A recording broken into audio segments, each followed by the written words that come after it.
Oke, selamat malam. Sama saya Danang Saribu. Di sini saya akan menjelaskan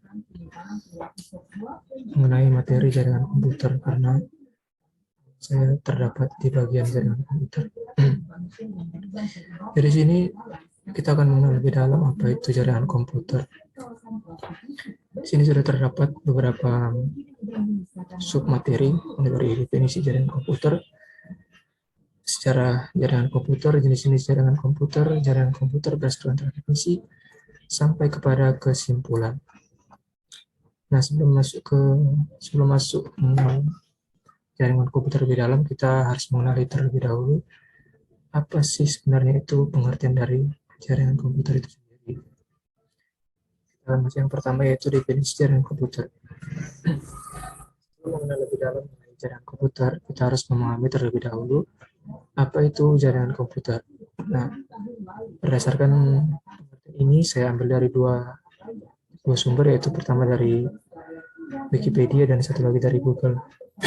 Nah, kalau menurut Wikipedia, jaringan komputer atau komputer network adalah jaringan telekomunikasi yang memungkinkan antar komputer untuk saling berkomunikasi dan bertukar data, atau itu menurut definisi jaringan komputer berdasarkan Wikipedia.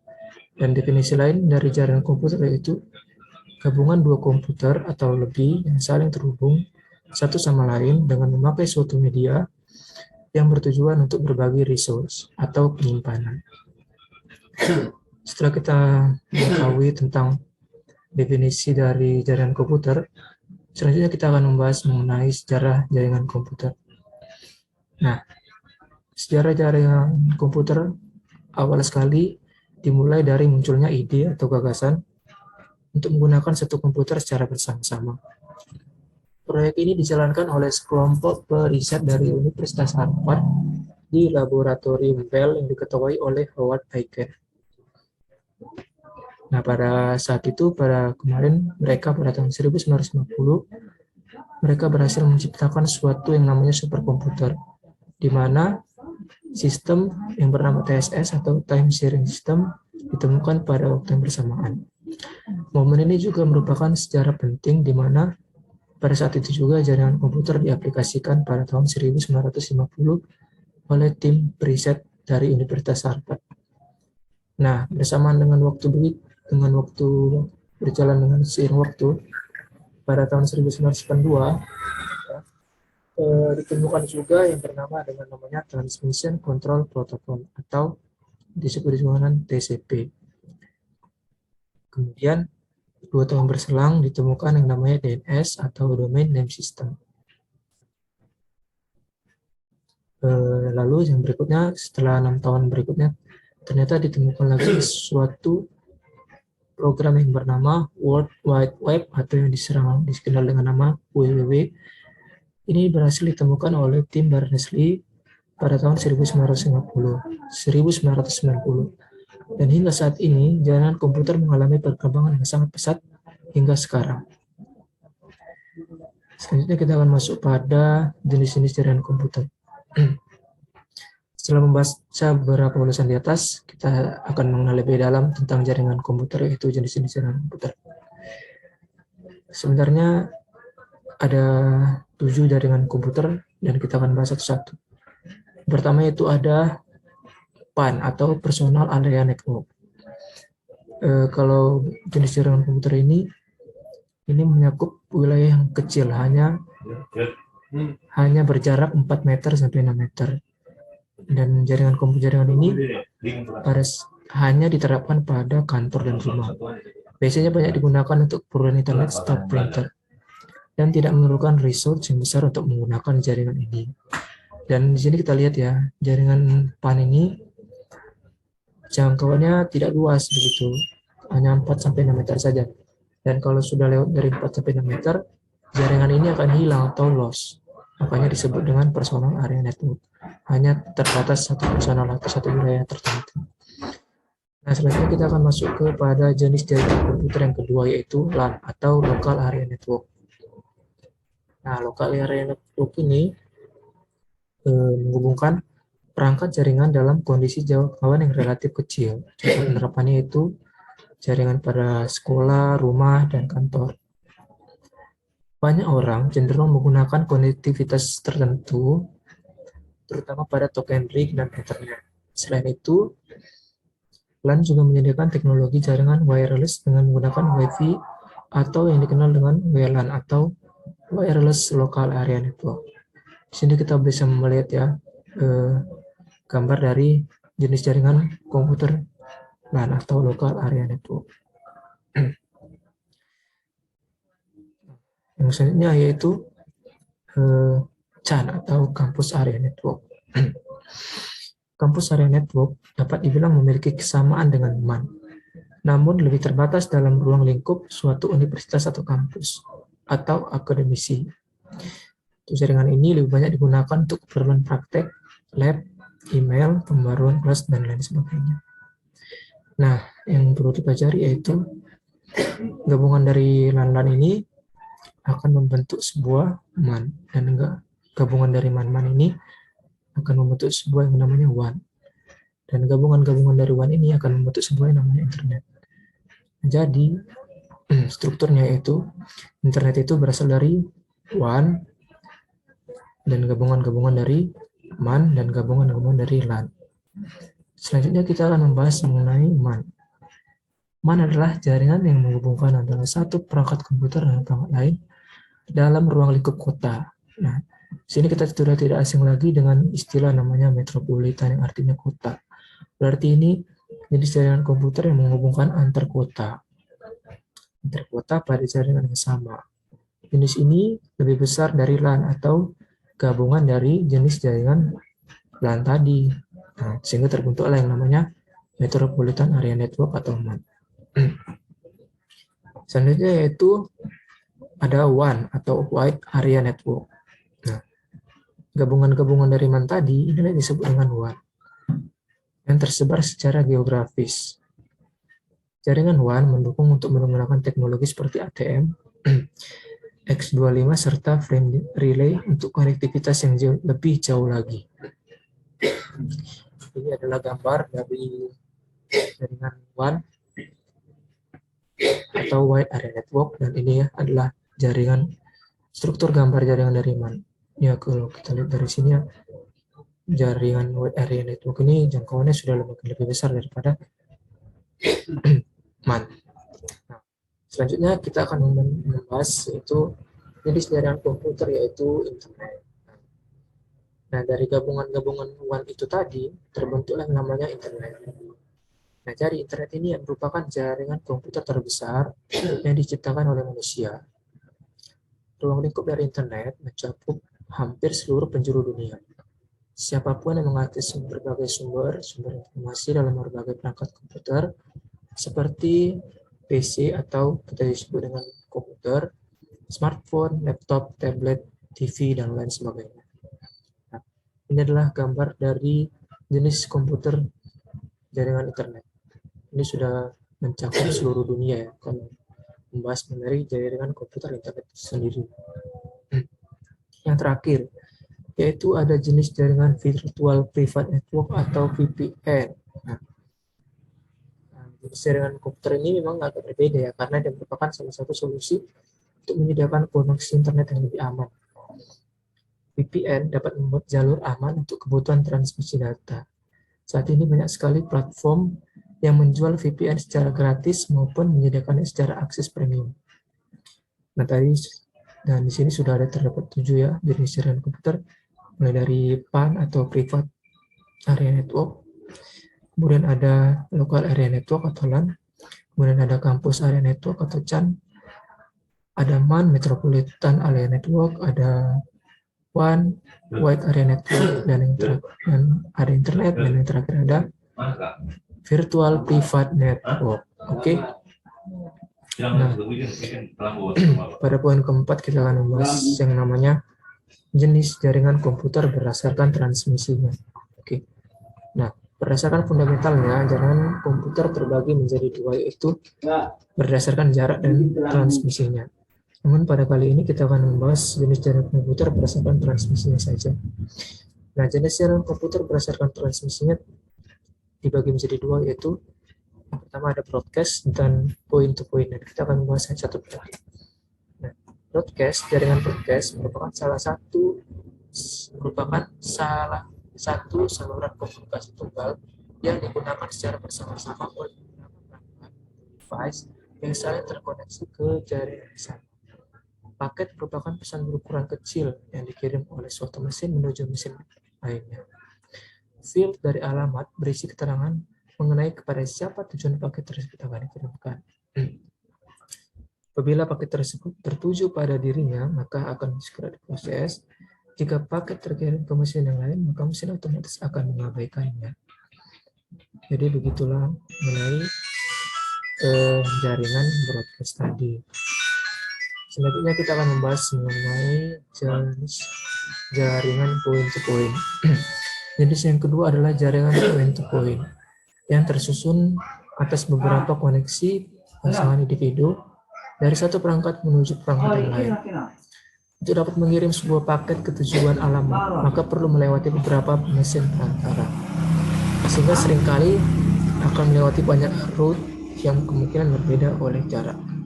Oleh karena itu, algoritma dari route ini sangat memegang peran penting pada jaringan point-to-point ini.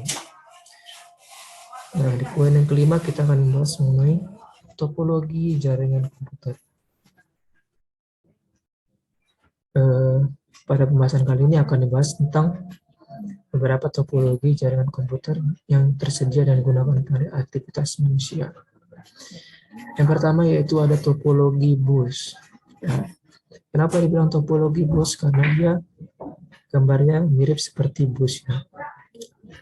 Topologi bus merupakan topologi yang mempunyai kabel tunggal yang masing-masing workstation dan server saling berhubung atau terhubung. Dan kalau kita lihat dari sini, gambar topologi bus ini ya, dia memiliki bentuk seperti bus, yaitu bertingkat.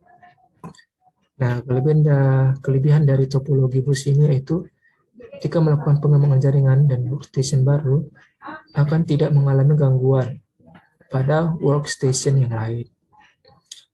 Sedangkan kekurangan yang dimiliki atau yang terdapat pada topologi bus adalah jika kabel mengalami kerusakan atau putus, maka seluruh jaringan akan terputus. Nah, itulah salah satu kelemahan dari topologi bus ini. Selanjutnya yaitu yang kedua ada topologi cincin atau ring.